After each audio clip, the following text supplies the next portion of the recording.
you are an executive coach and a certified leadership development professional. What led you to discover your path? What led me to discover my path? Well, I have an interesting story behind that, but I'll just cut to the chase, not to belabor it. But in leadership, serving as a leader, I found that there were things about my role that really lit me up. And there were things that were like, I know I have to do these things and do them well.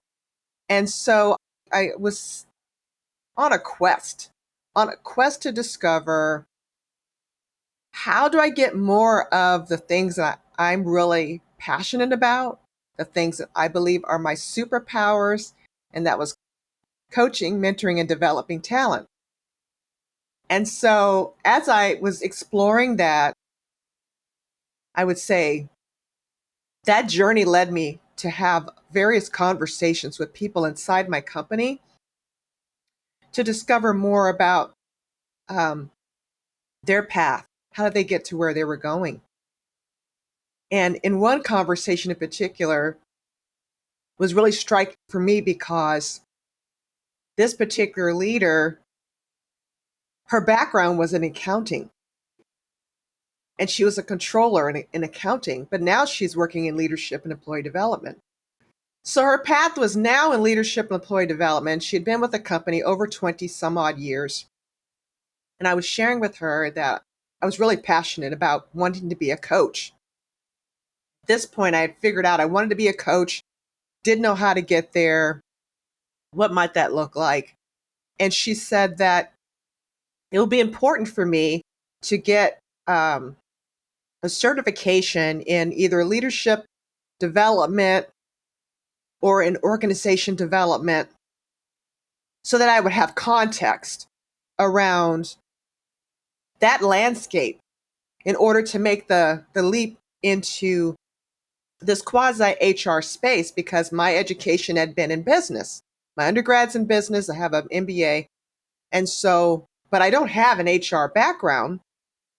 And so to leap into this space would require some sort of transitional planning in order to do that. And so I embarked upon the journey to getting a leadership development certification.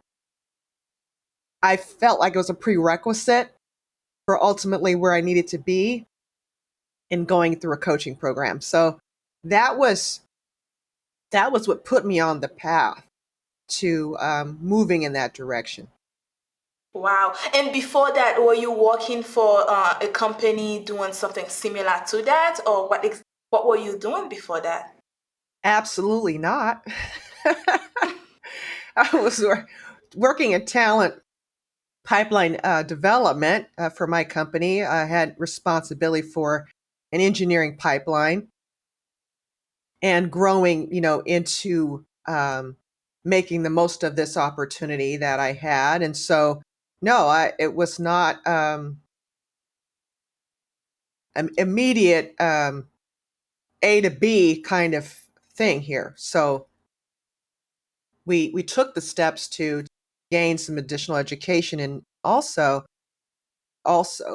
took advantage of an opportunity that my company gave me to attend University of California, Berkeley's Haas School of Business, a women's executive Oh, program, in order to give me additional context around how do we begin to really frame the undergirding of what we need to be able to serve women as they matriculate into senior leader positions. And so I took the time to get education, additional education, to prepare me for that journey. And then subsequently um, was blessed by an individual who saw something in me as I was exploring coaching programs to recommend the Hudson Institute of Coaching, that's located in Santa Barbara, as a program of choice to attend and getting that accreditation. So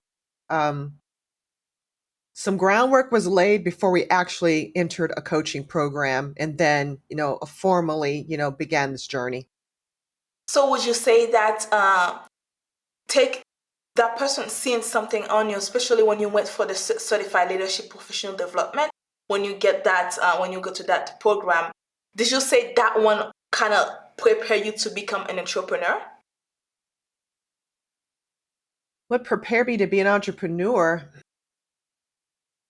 No, I wouldn't necessarily say that because um, it wasn't like a, you know, early thought of my own to be an entrepreneur one day. I'd never, explored or thought that that would be me. However, when I determined that I would enter this coaching program, I entered it with basically as exit strategy, if you will.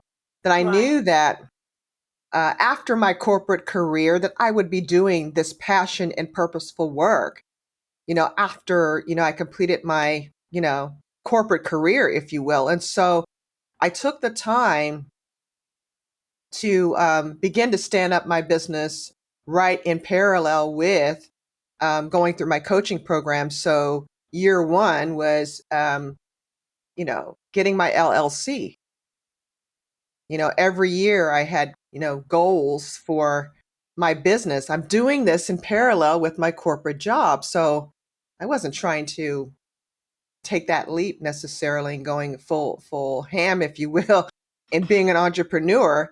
My goal was to do that capital outlay gradually and intentionally year over year with standing up my business as I was growing as a coach. And so LLC was year one, and then year two was creation of a landing page so that people could find me if they wanted to find me and book an appointment and reach out to me. There was a mechanism in place to do that. And then I think the third year it was about um, establishing my brand, really creating that trajectory of who is my ultimate customer, who is my niche, right? Who am I going to be serving? And landing on mid-level female leadership was that domain and area of I felt that I could really do some good work there. And then, after that it was more or less, getting some other building blocks in place, such as really starting to drive social media presence. And so, you know, all of this is in parallel with my corporate job, and also as I'm working my corporate job, I'm really being attentive to what's going on inside of my organization, my own company, and the needs there, and then being able to translate how I could be of service to women outside of my own corporate experience, and then seeing where those themes and threads are, right? With women that I see on a day-to-day basis and the fight that they have to fight. And then as I, read articles and attend conferences such as the Professional Business Women's Conference that takes place annually here in California, when we're hearing from dynamic speakers and CEOs and senior leaders in that space about the challenges that women have. And so all of these things were informing for me as I am preparing to be of service to women that might come to me. Wow. I love how you did it because you didn't just get up and quit your corporate job and start something new. But what you did is you make sure that all the pieces were in place. And by the time you leave corporate, you have a complete piece. Everything is in place that you can just move forward. You don't have to sit there and try to figure it out. What am I going to do now? So I felt like the process is one of the best process anyone could possibly done because everything is in place. You have a clear vision of your own company. You know exactly what you want to do, who you want to help, and who's your client, who's not your client. And I think those are the things that's important. But a lot of small businesses, we don't pay attention to them. We just go straight to the point. Like, I'm gonna start a business and just go for it without even know the details of each small pieces that's important within your company. So what I'm trying to say is that what you did was brilliant, actually, like the perfect thing to do. And I love and I'm thinking what you have done, that's exactly what you're trying to teach other people as well. So I liked it. I like that. It's Hmm. brilliant. Hmm. Thank you for that. I feel like um, instincts were there, but I also feel like God was hearing my heart and leading me to what I needed to get me to where I ultimately wanted to go. So, um, but being open and receptive to being able to sit at other people's feet and ask questions. Mm-hmm. I was Dorothy on the yellow brick road, if you will. I was on my journey. I was on my journey of meeting people who can ultimately help me find and discover within myself what I needed to know, what I needed to do to prepare, and also, uplift me in the process. People were so excited when I would tell them about what I was trying to do and learning how to get there. They were just cheering me on and um, you know, happy to be a part of that experience. And so all of these people poured into me. So it wasn't only myself, but it was my determination and also my courage to follow that prompting within my own spirit to do that. Yes, and I think that it was the right steps because not only that, you didn't just get up and do something on your own. You're surrounding yourself with Yes. people that can guide you to make sure that you are going out there for the best, not just failure for success, to create something that's actually will go also go help other people. But that Hmm. get me to ITM Coaches Next Level. So can you tell us about the company itself? Oh, thank you for asking that question. I love it. Well, ITM coaching is about the I, the T, and the M, right? We're striving to help our clients to ignite their purpose and passion. We're helping to spark within them that seed of realization that they can go for their dreams and aspirations. Now, the T is the transformational piece because in a coaching space, well, we walk that space together to help, you know, individuals discover um, more of who they are becoming. And, as I think of that word, I think of our first lady, our former first lady, Michelle Obama, who wrote the book Becoming, as she told her own story. And I feel like that transformational piece is that becoming because there's more in us than we probably give ourselves credit for. And so we want to come alongside our clients to help them to address that self actualization piece, to become more of who they were intended to be free to be. And so the M is maximization, and we want to um, also awaken that piece as well. We feel like if we ignite it and we help the transformation, then you're on your way to maximizing all of your opportunities. Now, what does that mean for me personally? Well, every day I feel is packed full of opportunities, and we get to choose to take advantage of them or not. My choice today. Am I going to do something that's going to, am I going to work out today so that I have the physical strength and stamina to do my best work? Am I going to nourish my body with the right fuel in order to have what I need? And am I going to hydrate? Am I going to hydrate to ensure that my systems are balanced and that I can go out and not only see opportunities but be able to seize them, and knowing that I have prepared myself inside and out in order to you know take advantage of what there is to take advantage of. And so ultimately, we are here to help women to be their most courageous, confident, and unstoppable selves. And my tagline is ignite your shine and own and drive your destiny. Yes. So you take control of your own destiny and you get to choose how you write your story. And so that is the intentionality between behind how we created the name of our business, what it stands for. And I believe that if we're able to serve more mid-level women and get them unstuck,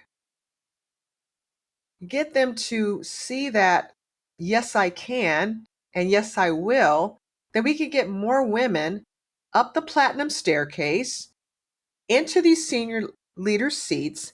And ultimately, we can get more women in the C suite. And what does that do? That helps us in not only our immediate, construct, but it helps us across this nation, across this world, to make a difference and impact in ways that this world has never seen before. So that is that is our big dream. I think it's a big dream, but I think that it's one woman at a time. That's something Hmm. that can work. And at the end, if we as women don't stand and do things like that, then our next generation of women will have the rest of the problem to keep dealing with, because the problem Hmm. that we face, as women being in corporate, the issues that we shouldn't be facing at 2022, we shouldn't be facing these issues, but we are still facing them. We're And still I think, facing them.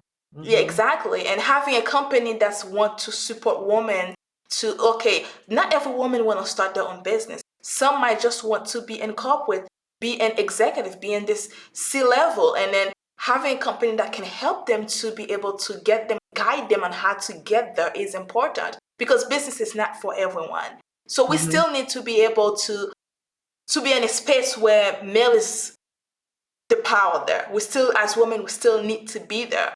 And we have to get the help on how do we deal with it? How do we still get where we want to be? Even then we need to fight this. So I think what you are doing, what you are providing, what you are supporting women with is something that we need. And we need to keep on fighting for it. So now can you tell me about the services that the company offers? Offer a variety of different things. So one of the things that we offer is I'm also certified in the emotional intelligence instrument, and so we can provide our clients with an opportunity to do an emotional intelligence profile, which will help them to identify those areas where they are, well, play to your strengths. Where are those areas where you're really strong in those domains of what that covers? And we provide a profile. If a person's not currently in leadership, we can do a generic workplace baseline on that. But if a person is in leadership, there's a profile that we can pull, a report that we can pull that layers on their leadership domains on top of that, so they can see how they're showing up with their emotional intelligence in those domains. And if needed, we can provide a 360 instrument for them. Even if their company's not providing that for them, they can do that through us, and they can give us names of direct reports or peers or leaders that they are working with, that will enable us to do a 360 profile from their experience, layered with the emotional intelligence pieces, to see where those blind spots are, areas of opportunity, as well as being able to continue to work the muscle of their strength that they have. And we also, in addition to just coaching, because we can do pure coaching, but we do resume preparation, interview Mm. preparation. Um, if a person wanted to have the ability to do an image kind of consultation, we're prepared to do all of that to help them, show up ready every day, right, in order to do their best work. But I think it really starts with, the individual making a decision to invest in themselves, because True. senior leaders, once someone is in a C-suite position, there's certain other benefits that come with that. They are usually given these kinds of resources to help them with their executive presence and all of these things. But at the mid level, you do not have these resources available to you, and so that's why we're focusing on that middle tier, and making this accessible for those who are like, I want to accelerate. I don't want to just spin my wheels walking in a circle here and not being able to get up and into these other levels that I'd like to. And so we want to make this accessible, um, but it is an investment. And I started off this conversation sharing with you how I've invested in myself. We Yes. have to be willing to invest in ourselves. Maybe someone else may not want to. We can't always depend on our companies to provide that investment. And even when my company says, no, you won't be able to do that. I'm already thinking ahead, like, well, if they tell me no on this tuition reimbursement, which what happened to me when I was applying for my leadership development certification, they did not pay. The tuition reimbursement wasn't going to pay for that, so I had to be prepared to invest in myself. Now, fortunately, I had a leader, my double skip level, um, was a champion, and he was willing to pay for it out of the resources of his immediate budget to do. But I'm always prepared to do this myself. My coaching program, I was reaching out to my company to, pay for that. They were not in a position to do that. I had already talked to my financial advisor about it. And he says, invest in yourself. Invest in yourself. You'll never go wrong in investing in yourself. So we're making these things in our business available, and for whatever it is a person may feel like they need. Yeah, and I think that investing in yourself is important. Just like when you go to school, you spend what $100,000 in a degree, probably you will not even going to use. It's the same way that you have to invest, even if it's in a small course that you take in that will help you get to that executive level or to that C level, whatever you're looking to do. If you want them to be the CEO of the company, you never know. Because I know people that just their job is just they focus on just want to be the CEO of that company in the next few years to come. So if you want to Hmm. get at that level, yes, you do need to invest in yourself. You do need to find a good coach that can help you. And you do need to find someone like yourself that actually you invest in yourself so that you can invest in your clients. So I think that's how I see it's important to do that. Education never stops. It doesn't matter what age you reach. You have to, as long as you are breathing, I feel like you should be able to pick up a book and keep on going because you need to keep that brain moving. So I think education is important. It doesn't matter how. Listen to podcasts or reading articles online or taking a course from a coach that can help you with something. I think all of that are important. It's not just spending $100,000 in a degree that you probably not really need it, really. Or you could have used something smaller that can actually help you, give you more guidance to what you want to achieve. I think investing in yourself, definitely, we all need to do that. So that it's important. But that also take me. Do you also worked with the companies? Let's say that let's use Microsoft as an example. Let's say Microsoft reach out to you, say that I would love you to coach my executive or people that's trying to get to a higher level within the company. Is that something you can do as well? Well, absolutely. We would take on corporate clients. In fact, I'm in service to a high potential female leadership program right now. Um, and I just want to drop in the space that I took a big leap myself in June, moving from corporate life and fully 100% into my private practice. And so, but I am currently serving a high potential female leadership program that is working with Microsoft, is working with Ford Motor Company, and companies of that magnitude and size. And they bring that program into those companies, and we serve as a coach to the participants in that. But absolutely, if we're open to partnering with any company that is desirous of um, what we can provide, in addition to facilitation of leadership and development programs that might be of need to their leadership teams as well. Okay, do you do it one-on-one coaching, or is it like a group coaching, or you provide both? Oh, both. We can do both. We're open to working with groups and also with individuals as well.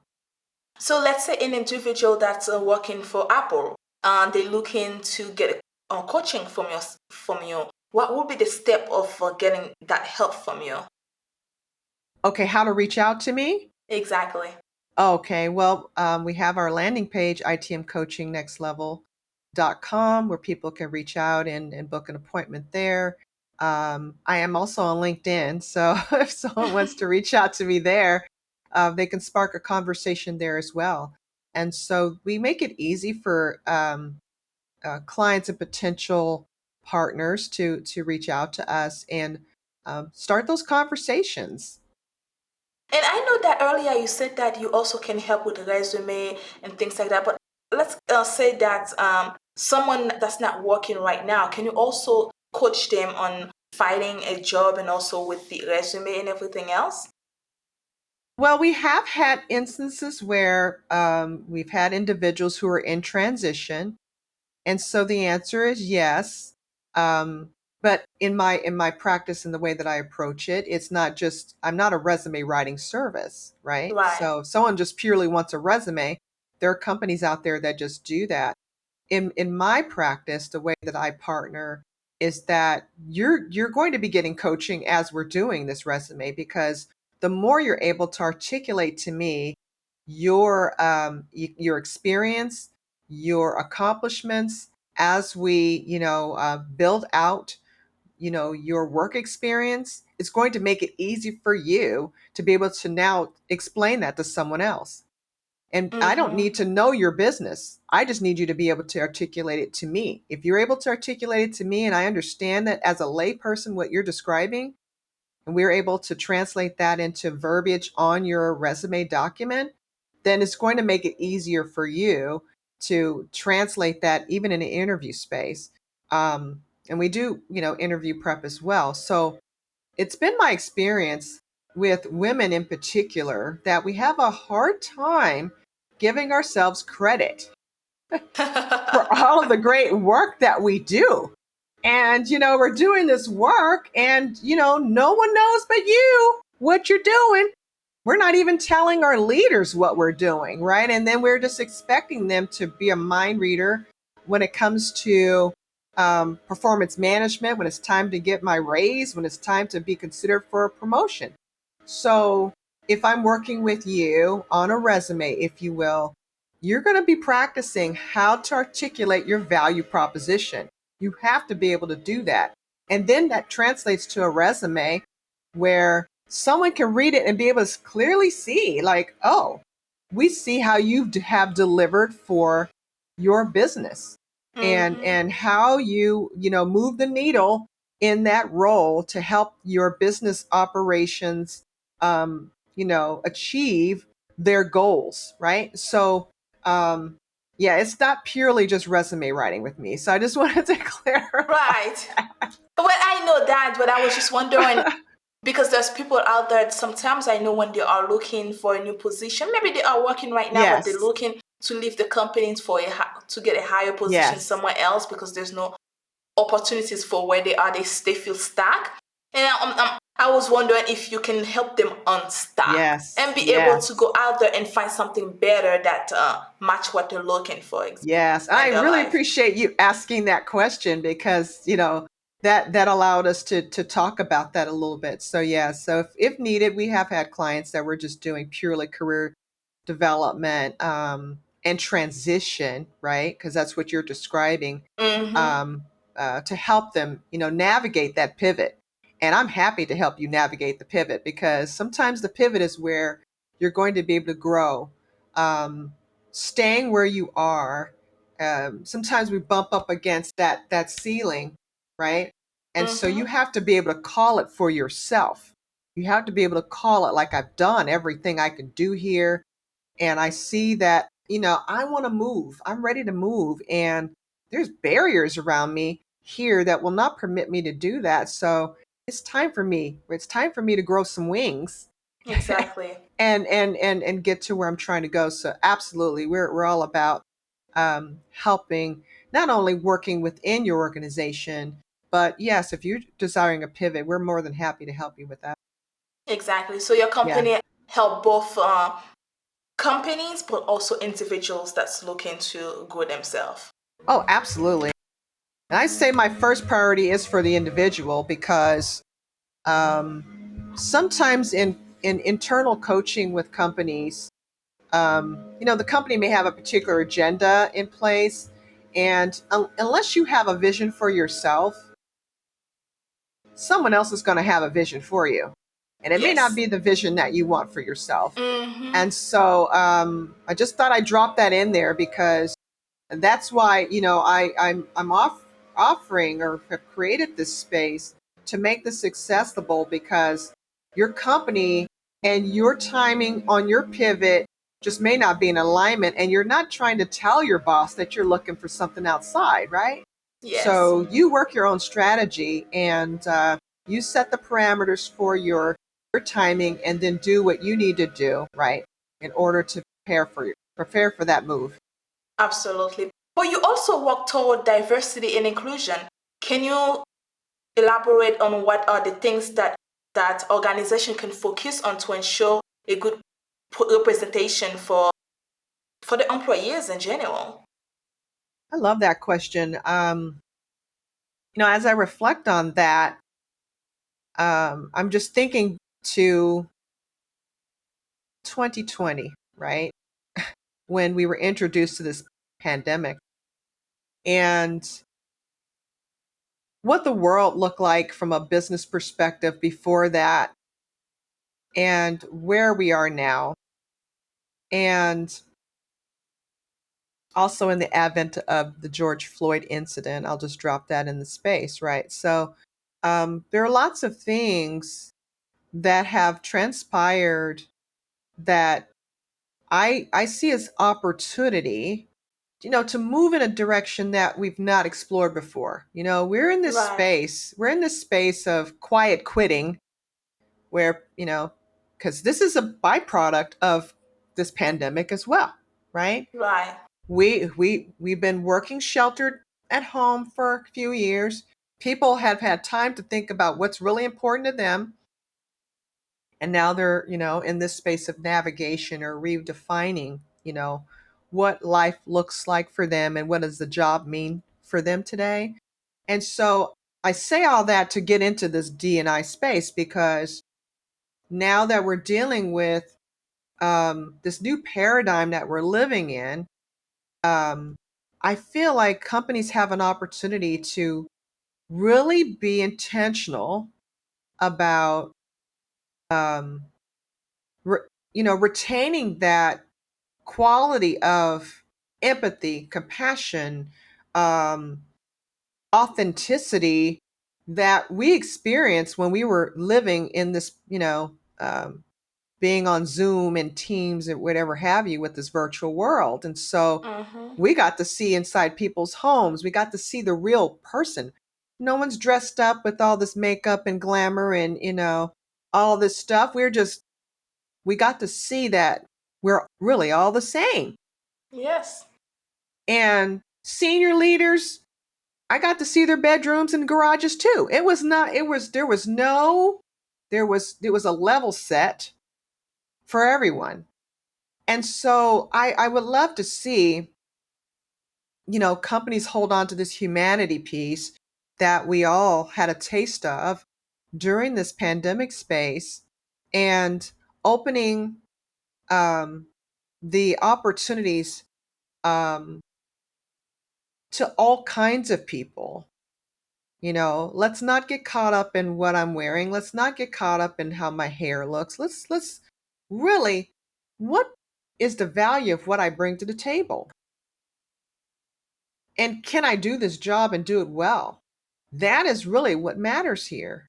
And so, as I look at the emerging talent pipelines, and I know that the company that I just departed, um, we were having conversations about our um, recruiting strategy going forward into the years ahead, and that was going to entail more contact with our historically Black colleges to source talent from that space, in addition to the Ivy League and the UC system schools that we typically go to.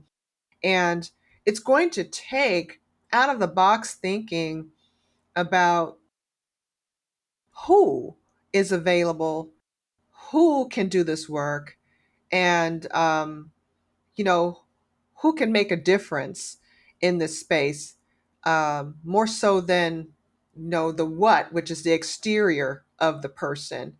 It's the qualitative pieces that we're looking for here. And I feel like we have a moment where, yes, people are pivoting, they're quiet quitting, they're doing all these things and they're moving around. But I really feel like there's still going to be a contingency of people working in the corporate space. And so if corporations remain open to qualitative hiring, qualitative consideration in the interview process, and getting more people to the table to interview that are diverse, then we will get more diverse outcomes as we continue to ascend up the other rungs of senior leadership. Yes. And I see your point on that as well. And I think that COVID was a big open eye for a lot of companies and then also a lot of people. And I think that a lot of them are starting to understand how important diversity is and for the company itself. You cannot just focus in one group and forget the rest of the groups that exist, because we are still here and we play a big role on your company, and I think we all should be appreciated the same way. Agreed. So your core values, which is I love a lot, are faith, family, fulfillment. Can you collaborate more on that for us? Faith is my anchoring thing. We have to have practices in our lives that keep us centered, rooted, and grounded. And I'm a praying person. I believe in communicating with my Lord, and I also have brought in meditation into this space as well. So prayer is a meditation, but just also meditating for just to quiet the mind, quiet the spirit, to get more in touch with my own body, reconnect with myself, and being in touch with that, and noticing when I'm off balance, or when I'm, beginning to get anxious about something, and or I need my sleep, or I need to get back on my nutrition because I've been, out eating out too much and things of that nature. So I think that those qualities are important as far as the spirit is concerned, and also the nourishment of your body, your physical self. Physical, spiritual, emotional health. These things are critically important, and being protective of our mental health as well. Family is everything, and I believe that you have to have people in your life. So that is your nuclear family, and also the people that you bring into your space that you consider to be family. Mm-hmm. Because we've got friends um, who we consider to be family, right? Right. And so family is who you embrace as your private board of directors, if you will, who are there to keep you grounded, who are there to celebrate your successes, who are there to love you unconditionally. You can't do this life without that. And so I mean, you can, but it's much more fulfilling, right? Yes. When you have that. And then the last F, um, you know, looking at nature, looking for opportunities to fill your cup, from if it's artistic kinds of pursuits, if it's recreational kinds of pursuits. What is it that gives me fulfillment and the balance that we need? Because, it's so important. We talk about work life balance, but what are we doing to be intentional about um, creating fulfillment for ourselves so that way we are not being defined by my job, right? Right. And having new experiences and traveling and taking advantage of hobbies and things of this nature. These are the things that fuel us in our lives and also help us discover our true passions and our purpose in life. So, because it's not all about work. No, not at It's all. about, how do we give back and how do we help the future generations as well. Yes.